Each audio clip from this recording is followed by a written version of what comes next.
vivir son en realidad encuestas pagadas por candidatos y a veces las ponen en medios y eso hace parecer que hace parecer a candidatos que no están muy fuertes como muy fuertes. Aquí en Guatemala lo vimos. En las últimas encuestas del proceso de hace 4 años, la discusión era si Otto Pérez iba a ganar mayoría absoluta o no. En la primera vuelta, sí. 47, 48% que no sacó, y eso es lo que se publicó al final. Entonces eso no es novedoso, pero lo que sí es muy importante es decir exactamente quién pagó la información, porque eso sí es una deshonestidad. Bueno, pero no nos contestas. ¿Por qué se justifica que Juan Guillermo está en este lugar? Exacto, ahora vamos a pasar al caso que me interesa a mí. Yo creo que en este caso en Guatemala hay varias encuestas que no han registrado la fuerza de los candidatos emergentes y nosotros hemos sido muy cuidadosos en tener la boleta completa en cada encuesta y en cada medición que ha estado, y a mi forma de ver hay algunas encuestas que no han puesto a los candidatos completos que están ahí y por lo tanto perdieron la oportunidad de medir el fenómeno de las fuerzas emergentes. ¿No es que la muestra de ustedes esté más centrada en ciertas zonas, en ciertos segmentos? No, al contrario, yo diría que es exactamente el mérito de la muestra de nosotros, que tiene la proporción correcta. Hemos trabajado con el padrón, la lista de centros de votación que está trabajando justamente el Tribunal Superior Electoral y definitivamente creo que hemos llegado a todos los puntos del país. Juan Pablo, ¿te sorprendería mucho que Juan Guillermo Gutiérrez tuviera un rendimiento como el que nos está diciendo esta encuesta en primera vuelta electoral? No tengo datos para cuestionarlo porque al momento, digamos, yo no he hecho la medición. Sin embargo, si hay algunas cosas, digamos, de esta muestra que me resultan sorprendentes. Por ejemplo, el grupo que con mayor frecuencia aparece por educación es el de diversificado. Si sabemos que la educación promedio de la Fuerza de Trabajo de Guatemala son 5 años, punto 9, ya eso me da algo que pensar. También la proporción indígena ladino. 40, 60. ¿Y en la muestra? 29, y justamente nosotros cuidamos ajustar, ponderar precisamente por esos datos. Ahora, que por cierto, eso subiría más a Juan Gutiérrez. Yo no creo que Juan Gutiérrez sea un candidato indígena y de gente sin educación. Favorecido por población indígena y por personas con escasa educación, ¿esa es tu percepción? Esa sería mi percepción, que ese no es su situación. Sí, de hecho lo hemos estado cuidando y viendo, efectivamente, cuidando estos datos como bien mencionas, y definitivamente esos son los datos que hay que cuidar en Guatemala, porque es muy diferente el voto de la zona de la ciudad de Guatemala que el voto de las comunidades y población indígena. Y definitivamente hemos estado muy cuidadosos en eso. Ahora, nosotros somos los únicos que desglosamos de esta manera la información. O sea, he visto todas las otras encuestas. Muchas dicen, cuidamos población urbana rural, te dicen. Pues eso no es suficiente en una muestra, ¿no? O sea, no es suficiente. Ahora comparemos con la encuesta de la UNE. Es decir, la selección, la forma de cómo explica la encuesta de la UNE, cómo construyó su muestra. Yo ahí sí tengo mis reservas. A ver.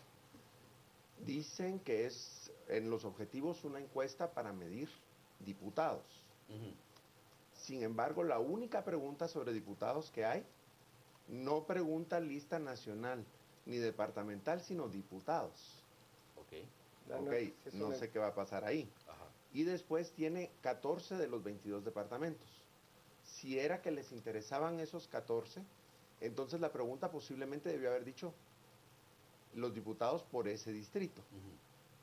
Entonces, bueno, ahí vienen cosas. Entonces, de ahí vienen otras situaciones así que levantan banderas rojas. Y definitivamente hay que estar siempre dispuestos a dar la cara cuando se hacen encuestas. Ser objeto de cuestionamiento y responder a los cuestionamientos. Exacto. Sí. Y además, cuando ocurra la elección, estar dispuestos a responder y dar la cara de qué pasó. El asunto de las encuestas que he visto yo, por lo menos en México, en Guatemala, que hemos encuestado muchas veces en El Salvador, es que viene una elección, se equivoca rotundamente el encuestador y pasa como si nada a la siguiente.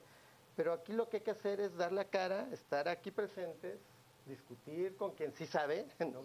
Y definitivamente rendir cuentas una vez que acaba la elección. Juan Pablo, decías que había otros puntos que te despertaban sospecha de la encuesta de la UNE. Bueno, la de la UNE pareciera que sí había intención de publicarla desde el principio.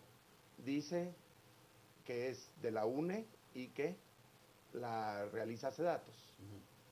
Entonces no se trata posiblemente de la encuesta interna, sino sí había una intención de difundirla. Pero digamos que también es lo mismo de la campaña de Juan Guillermo. Ellos también se han acercado con su encuesta a presentarla públicamente. Bueno, el asunto que se presenta no dice quién realiza ni quién paga. Ya. Y eso, digamos, sí es una cosa de que es más o menos un estándar que hay que poner. Es un estándar universal decir quién la hizo y quién la paga. Definitivamente nosotros en principio no queríamos publicar encuestas, pero sí vimos una situación caótica con las encuestas. En primera, no coinciden entre sí. Una encuesta publica con 102% hace unas semanas. Otras encuestas dicen que va uno que va muy arriba y ya no creemos que eso que se sostenga en la realidad actual de Guatemala. Señores, estamos discutiendo en torno a la posición de Sandra Torres, que en la encuesta de la UNE aparece en segundo lugar, o a la posición de Juan Guillermo Gutiérrez, que en la encuesta del PAN aparece en segundo lugar, pero discutamos del primer lugar.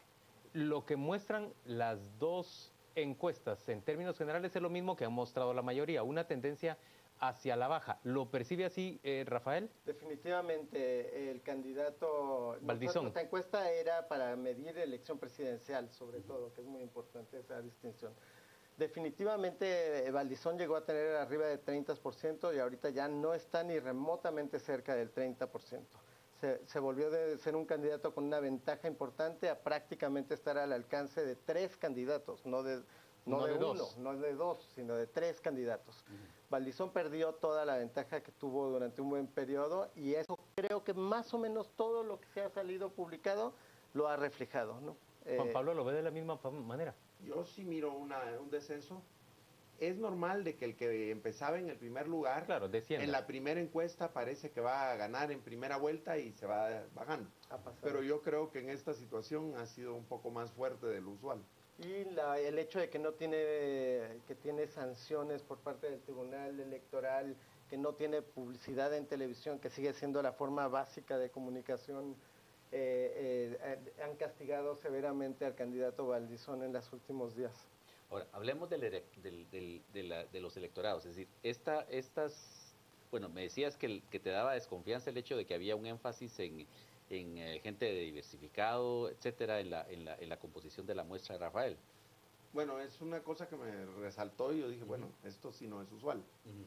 Pero de todas maneras no tenemos una proporción desproporcional de niveles socioeconómicos altos o medios. La encuesta tiene una buena representación de población de pocos ingresos. Rafael, tu encuesta su muestra está basada en Padrón 2015. 2015, que ya por fortuna es disponible. Centros de votaciones. Centros de votaciones. Que con además, votantes asignados centro por centro. Exacto, que además por fortuna en Internet ya es disponible toda esta información, que es un gran avance en relación a elecciones anteriores.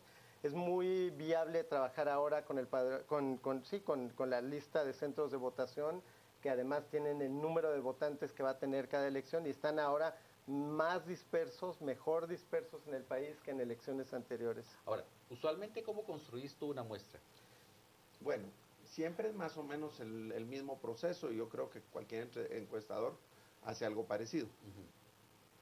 Lo primero que uno identifica son las zonas en las que va a interesar reportar. Digamos, si me interesa reportar la ciudad capital o no, si me interesa reportar, qué sé yo, Occidente, Altiplano, Costa Sur o alguna cosa así. Creo estas regiones. Se pone el énfasis sobre esa zona. Y se pone un énfasis numérico en algunos casos. En la encuesta de la UNE vemos una corrección con pesos. Es más o menos usual eso en las encuestas, digamos, no tanto las políticas, porque aunque sí es frecuente en las encuestas de hogares, digamos, de los institutos de estadística. En las políticas a veces los candidatos se ponen algo tensos cuando le dicen, mire, usted aquí de 1000 boletas, hay 400 que son para usted, pero su porcentaje no es 40, sino fíjese que es 32. ¿Pero por qué? Porque es que mire, esto tiene pesos y eso no mucho les gusta. Ahora, entonces se acostumbra mucho un autoponderado. Juan Pablo, una de las quejas que se le hace a todas las encuestas aquí en Guatemala es que no miden en realidad el voto rural. ¿Es cierto esto? Yo pienso que es una crítica de hace como 20 años que se ha quedado. Ya al momento... Pero que Sandra Torres y su campaña nos repite cada vez que nosotros presentamos una encuesta. Dicen que no se pondera suficientemente bien el peso de la población rural. No sé, yo digamos, las muestras que he visto de parte de Víctor Borges, que es el que les ha trabajado a ustedes, sí tienen una representación rural adecuada.